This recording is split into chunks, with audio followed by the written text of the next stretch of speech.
उतर नहीं पाओगे तो ये हमारी शिवसेना वो है। हमारा एक एक शिव सैनिक वन मैन आर्मी के बराबर है। यदि वो तन मन से शिव सैनिक है तो हमें धन की आवश्यकता नहीं है आपकी। आप धन अपने घर के लिए रखो। बाला साहब ठाकरे ने शिवसेना में लोगों को जोड़ा। शिवसेना में चंदा एकत्रित होता था और गरीब दुखियों को मदद दे करके तो कुछ लोगों ने कहा चुनाव लड़ा जाए, तो नगर पालिका इकाई का चुनाव हुआ। चुनाव में पूरी शिवसेना ही जीत गई। बाला साहब ठाकरे जी नाखुश थे, कहे कि राजनीति करोगे तो आम जनमानस की मदद नहीं कर पाओगे। अभी बाबा जी ने कहा मैं वोट मांगने नहीं आया हूँ, सही बात कहा। हम अपने परिवार, आप हमें अपने परिवार से जोड़िए, और जब आपके परिवार में जुड़ूंगा मैं तो हमारे पास 20,000 और शिव सैनिक है, और आप 100 शिव सैनिक जुड़ जाएंगे हमारे साथ में तो हमारा 20,000 100 हो जाएगा। आपका परिवार और बढ़ जाएगा, और जिसका जितना परिवार होगा उसको उससे ज्यादा हिस्सा मिलेगा। तो इसलिए हम आपको अपने परिवार में जोड़ने आए। शिवसेना राजनीति बहुत कम करती है, क्योंकि हम लोग राजनीति करना नहीं जानते। राजनीति क्या है? कहो वो करो मत, जो कहो वो मत कीजिए, इसी को राजनीति कहते हैं। अगर तो शिवसेना में अब इस समय हम संगठन बढ़ाने का काम कर रहे हैं। आपके यहाँ पे जो भी लोग हों जुड़े, अपने रिश्तेदार को जोड़ें, अपने नातेदार को जोड़ें, शिवसेना में जोड़ें, कारवां बढ़ाएं, संगठन मजबूत करें। संगठन मजबूत होगा तो हर कार्यक्रम होगा। आज भी कुछ कुचक्र हुआ शिवसेना के साथ में, कुछ गद्दार। माननीय एकनाथ शिंदे जी हमारे मुख्यमंत्री हैं और हम उनके साथ हैं। बाला साहब ठाकरे कहते थे कि यदि शिव सैनिक या मैं प्रधानमंत्री बनूं तो सर्वप्रथम राम मंदिर का निर्माण कराऊं, और दूसरी बात, भारत माँ के सीने में एक घाव है, वो है जम्मू कश्मीर।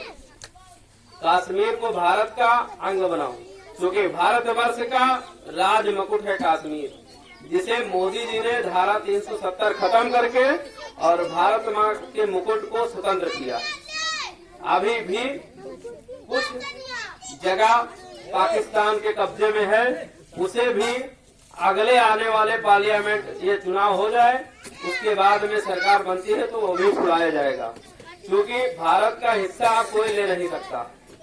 भारत की सेनाओं में अपने आप बल हो गया है, उन्हें स्वतंत्र कर दिया गया है, उन पे किसी प्रकार का दबाव नहीं है। कांग्रेसी कार्यकाल में उन पर पूर्ण दबाव होता था, सैनिकों के सर कलम कर दिए जाते थे, पाकिस्तान में फुटबॉल के तरीके से खेला जाता था, और भारत के प्रधानमंत्री मनमोहन सिंह जी कहते थे हम बात नहीं करेंगे, जाओ हम बात नहीं करते। बताइए, एक तरफ किसी माता की गोद उजड़ गई, किसी के मांग का सिंदूर पूछ गया, और तुम कहते हो कि हम तुमसे बात नहीं करेंगे। आपको बताएं कि एक कांड जिसमें 44 सैनिक मारे गए थे हमारे आर्मी के, बम कांड हुआ था बॉर्डर पे, और उसके बाद में मोदी जी ने कितने लोगों को वायु लड़ाकू विमान भेज करके उड़वाया, जिसमें अरविंद केजरीवाल कह रहे थे फोटो दीजिए। जहां युद्ध हो रहा है वहां से आपको फोटो कैसे मिलेगा, हमको बताइए भाई। हमने उस पर अपने विचार दिए थे, ऑनलाइन आया था, हम कहा था कि जब वहां पाकिस्तान में युद्ध हो रहा था तो केजरीवाल को कैमरा पकड़ा देते और वहां वो खड़े होकर वीडियो बनाते कि बम कितने किलो का है, कहाँ गिर रहा है। तो इसलिए हम आज अखंड भारत का निर्माण होने जा रहा है। एक समय था जब पाकिस्तान भी भारत का हिस्सा था, एक समय था जब अफगानिस्तान भी भारत में ही था। भारत का हिस्सा ये जो श्रीलंका है, भूटान है, ताइवान है, ये सब भारत के हिस्से थे। ईरान इराक तक भारत की सीमा होती थी, सऊदी अरब और भारत का बॉर्डर होता था। आज क्या है कि हमारा धीरे धीरे यहाँ के राजाओं और शासकों की गलत नीतियों के कारण हमारा देश छोट होता गया और आज हम सिमट कर छोटे हो गए हैं। ये जो बांग्लादेश है, बांग्लादेश पाकिस्तान का आधा है। बांग्लादेश 1965 में बना। क्यों बना? खून बहा सैनिकों का। इंदिरा गांधी ने युद्ध कराया और युद्ध में तमाम सैनिक वीर अब्दुल हमीद जैसे लड़ाकू तोपची लोग अपने प्राणों की निछावर किए। और उसके बाद क्या बताया गया, यहाँ की ढुलमुल राजनीति, गलत राजनीति होने के कारण, और मैं तो कहूँगा बेवकूफ वाली राजनीति होने के कारण उसको दूसरा देश बना दिया गया। क्यों बना दिए? वो एक प्रांत बनाते हैं, वो एक प्रदेश बनाते हैं, वहाँ का आय व्यय का ब्यौरा भारत के पास रहता। तो इसलिए हम चाहते हैं कि हर गांव सभा में अगर हमारा ग्राम सभा प्रमुख हो, संत सेना का ग्राम सभा प्रमुख हो, शिव सेना का ग्राम सभा प्रमुख हो, युवा सेना का ग्राम सभा प्रमुख हो, हमारे कई सिस्टम है, उसमें आप पदाधिकारी बन सकते हैं और आप जुड़े। और जुड़ने के बाद में जो आपका कर्तव्य है, एक पुत्र का कर्तव्य है कि माता पिता की सेवा करें। हो जाइए,